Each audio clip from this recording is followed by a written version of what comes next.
Hey guys, what's up? This is Matthew Davis meeting once again. Yeah, I know I'm back in this position, but it's kind of a long story that I don't really want to talk about. I want to go back in that position, but the table that I had needed to get taken away. But I do want to get like a tabletop, like a better desk, so I won't have to be putting my laptop on the futon all the time. But anyways, let's not talk about that, and let us talk about scary stories to tell in the dark.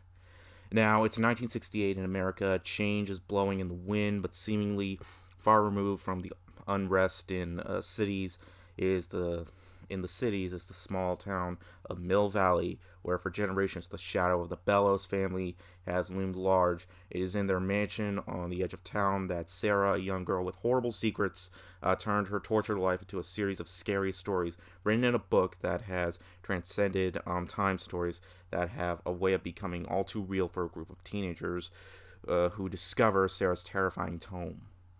Now, this is based off a book series that I knew nothing about, but what I do know is that this is produced by Guillermo del Toro, same producer behind Mama, and directed such great films as, 2017's The Shape of Water, 2006's Pan's Labyrinth, and a bunch of others. And going into this movie, I was looking forward to it. I did not want to get into high expectation. And when walking out, I was really satisfied. This movie was a lot of fun. It manages to be a smart horror film that does unfortunately rely on some jump scares. Some of them are false, or one of them was false for the most part. But throughout most of the movie, the scares and it definitely builds the tension up. And yeah, the scares are going to be pretty effective for people who are going in to this film. If they expect to be scared, I think for the most part they will be. The movie, I wouldn't say is overall too atmospheric, but for the most part, it starts off on Halloween. Then after that, still during after Halloween, it's not like it's gonna be Halloween throughout the entire movie. No, but from day by day by day, stuff just happens, and with this storybook, and I really like how creative it kind of gotten. Well, if you know 2015's Goosebumps movie, that was basically it's kind of like this, except stories don't pop out of the book. No, uh, but there's really disturbing sequences. What happens to these characters? Like these characters, like are disappearing, and for some reason, like we don't know. Other people don't know what's going on, but the people who are victims do.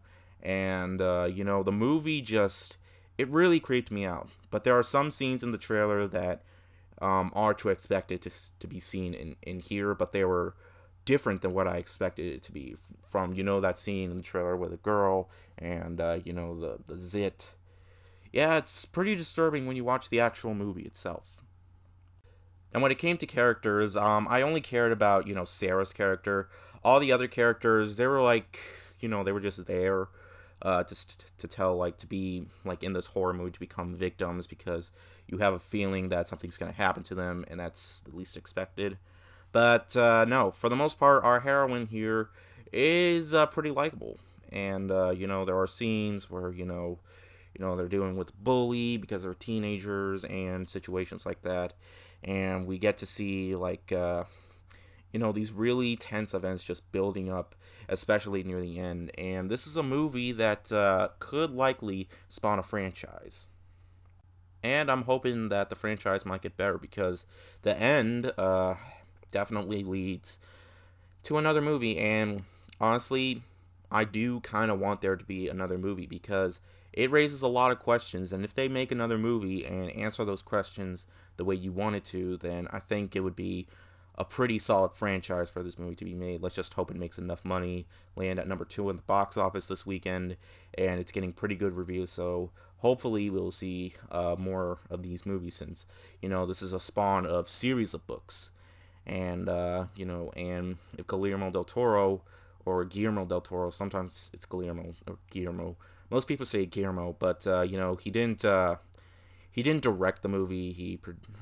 Like I said, he produced, but there are movies out there that people just give the popular directors credit, even though they produce like Tim Burton with The Nightmare Before Christmas, or Michael Bay with those awful Teenage Mutant Ninja Turtles movies. But that's not the point here.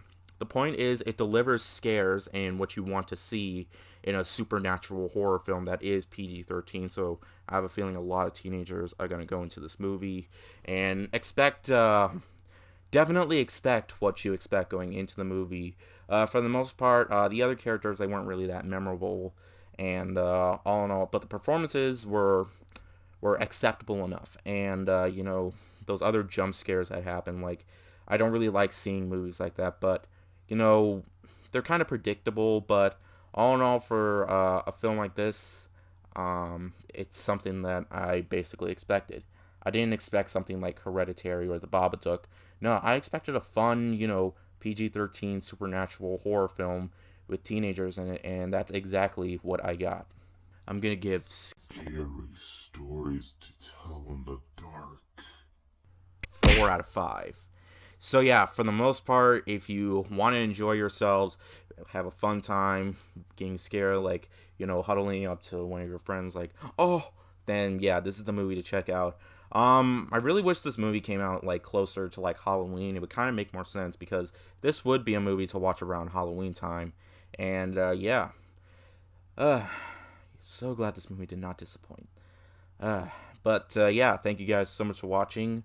I'm going to be seeing Good Boys and Blinded by the Light this weekend. And so hopefully those two movies are pretty good. But yeah, thank you guys so much for watching, and I'll see you guys later. Word out.